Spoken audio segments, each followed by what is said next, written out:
Ini lokalan guys. Ini bagus untuk dikembangin.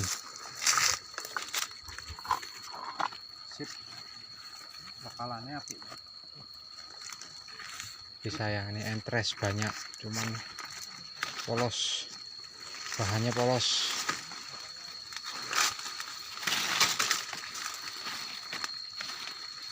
Nah itu buang. Ini gua wae. Itu. Yes.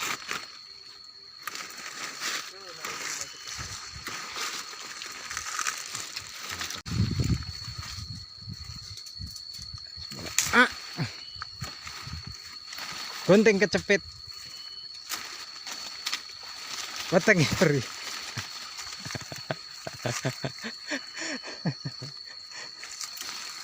Wis mulai dobrok-dobrok. Pengelian. Tahun kapan ini? Ajar. Ini harus pakai singso.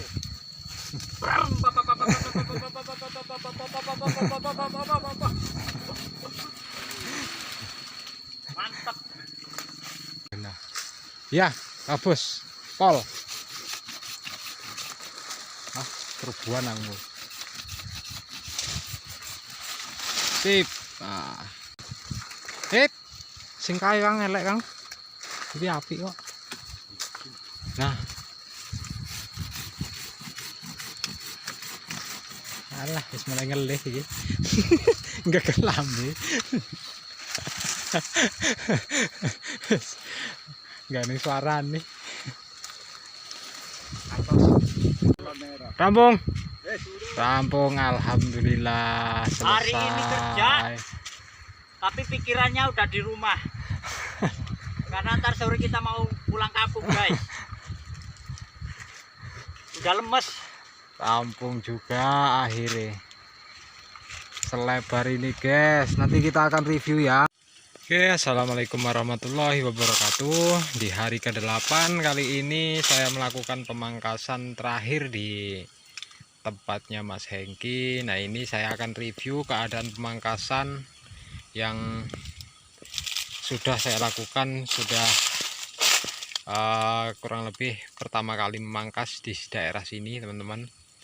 Nah ini keadaan batang kopinya kemarin banyak bahan yang polos ini di bawah ya, banyak sekali yang dibuang dan tersisa bahan-bahan produksi yang kondisinya seperti ini yang kita simpan, yang kondisinya bahan-bahan B0 ataupun bahan B2 yang full memunculkan bakal pembungaan.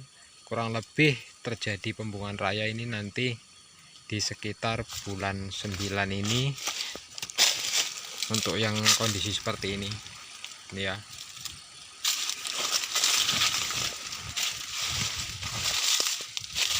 Nah, untuk pemangkasan ini saya terapkan berdasarkan pola seperti yang saya terapkan di kebun saya sendiri. Saya lakukan pemangkasan, penyimpanan bahan, pembuangan filter-filter yang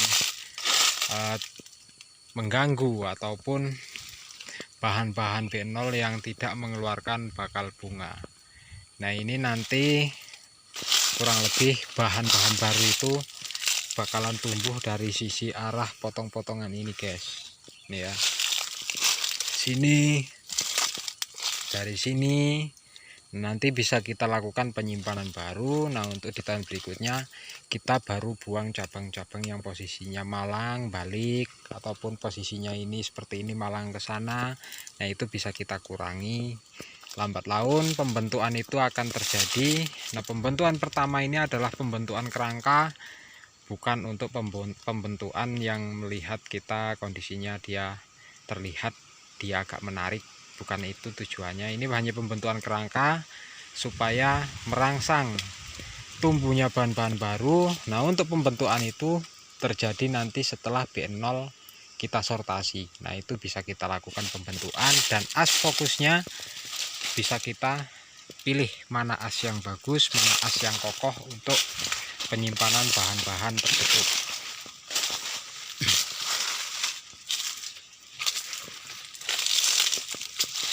Nah, untuk pembentukan awal paling bagus pembentukannya hanya seperti ini. Pembentukan awalnya seperti ini, guys. Walaupun di sini kita lihat ada cabang filter malang ya, yang di sana malang juga. Itu nggak apa-apa, yang penting intinya bahan yang kita simpan ini posisinya melingkar. Mau dari sisi mana saja dia tumbuh, yang penting melingkar dan tidak saling tumpang tindih. Ibaratnya malang, itu nggak apa-apa seperti itu ya, nggak apa-apa. Nah, kita lihat review jalan-jalan terlebih dahulu.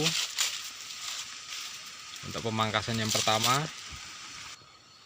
Nah, di sini kemarin kondisi batang ini tabrak-tabrakan, guys ya. Nah, setelah dipangkas, kita simpan bahan-bahan yang betul-betul produktif dan di sini dia tidak bertabrakan. Dan untuk filter sisi arah bawah ngeplong ya. Sini ngeplong. Jadi sejajar kondisinya seperti ini. Nah, nanti setelah buah itu dia membesar, maka dia bakalan turun. Dan ini turun seperti ini bakalan kita buang di tahun berikutnya. Nah, sebelum kita membuang ini di tahun berikutnya, di tahun ini kita harus melakukan penyimpanan bahan di sana. Itu generasi baru. Contohnya generasi baru itu seperti ini. Nah, ini generasi baru, generasi muda.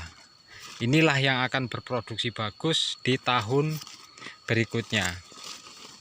Dengan bakal bunga seperti ini, pembungaan di tahun ini, maka dia bakalan kita petik di tahun berikutnya. Nah, jadi untuk bahan kita simpan di tahun ini, dia akan berbunga di tahun berikutnya dan akan kita petik di tahun berikutnya lagi. Nah, itu kalau pola simpan bahan, jadi kita harus lakukan pemangkasan setiap tahun dan juga penyimpanan bahan setiap tahun supaya batang kopi kita sehat, tidak sakit ataupun stres. Hanya seperti ini. Nah, pindah ke sisi sebelah sini. Ini seluruhnya ini kopi Tugusari, guys. Keadaannya belum berbunga raya. Adapun yang sudah berbunga belum banyak. Nah, ini baru sedikit pembungaannya.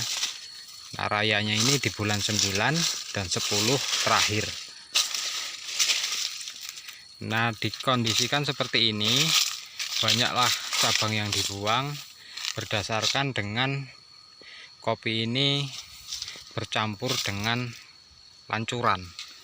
Makanya dia bentuknya rantingnya ini kurang sehat.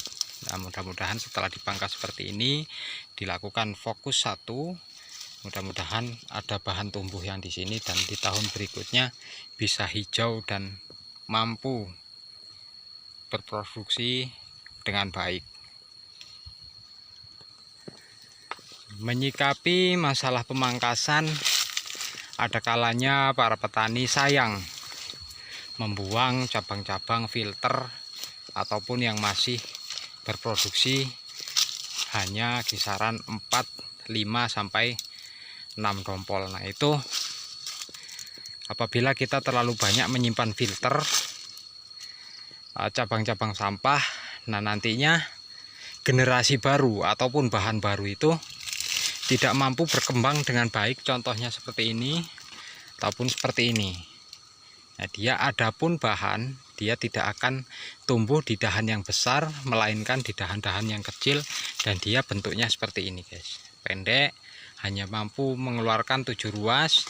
Setelah itu lanjutannya pun tidak akan jalan jadi B2 dan dia akan mati. Nah, lama kelamaan batang itu akan sakit, tua, dan tidak mampu berproduksi dengan baik. Jangan salahkan sambungannya apabila kebun kita kok buahnya kurang jadi ataupun bahannya tidak panjang, itu jangan salahkan sambungannya. Justru yang perlu kita analisa itu tentang perawatan di batangnya. Walaupun dipupuk, kalau tidak dirawat ataupun tidak dipangkas dan tidak dilakukan penyimpanan bahan, hasilnya pun bakalan hanya seperti itu saja. Nah, maka antara nutrisi dan pemangkasan itu harus berimbang. Dengan posisi cabang yang berproduksi normal seperti ini, bareng mengeluarkan bakal bunga seperti ini, dan tidak ada yang polos ataupun filter terlalu banyak, maka dengan pemupukan minim, maka tanaman kopi itu nutrisinya fokus ke arah satu titik, yaitu di pembuahan. Untuk pemupukan pertama di masa musim penghujan, yaitu di bulan 10. Dengan pemupukan di bulan 10, dengan kondisi buah dia mata yuyu dan berbarengan dengan bahan yang tumbuh di dahan-dahan itu, dengan bahan-bahan baru yang tumbuh berbarengan dengan itu, kita lakukan pemupukan, maka antara nutrisi buah dan nutrisi bahan yang baru tumbuh itu keadaannya berimbang.